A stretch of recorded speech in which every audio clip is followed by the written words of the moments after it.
สบายดีบรรดาท่านจะมาสืบต่อเผยแพร่บทอธิบายประมวลกฎหมายแพ่งซึ่งจะมาลงลึกในมาตรา96การลบล้างการประกาศว่าเป็นผู้หายทรัพย์สูญ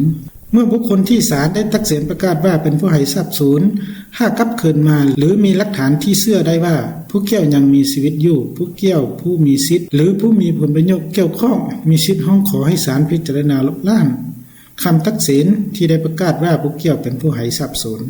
เมื่อศาลได้ลบล้างคำตักเตือนดังกล่าวแล้วสิทธิและพันธะของผู้เกี่ยวตามกฎหมายจะถูกฟื้นฟูคืนเว้นเสียแต่คำตักเตือนของศาลเกี่ยวกับการย่าห้างหรือทรัพย์สมบัติที่ได้สิขาดยังถูกต้องตามกฎหมายแล้ว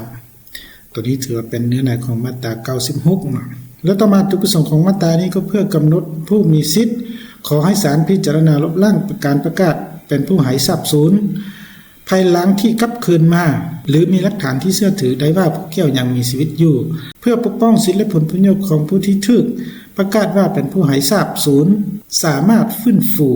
ตัวนี้ถือว่าจุดประสงค์ของมาตรานี้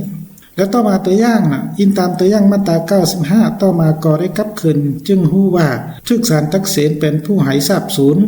จึงเขียนคำร้องต่อศาลให้ลบล้างคำตักเตือนที่ได้ประกาศว่าตนเป็นผู้หายทรัพย์สูญ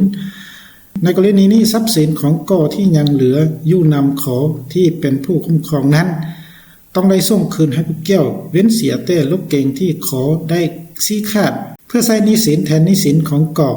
และขอผู้เป็นเมียได้แต่งดองกับผู้อื่นอย่างถูกต้องตามกฎหมายแล้วก็จะบ่ได้ขอเป็นเมียคืนแล้วตัวนี้ถือว่าเป็นตัวอย่าง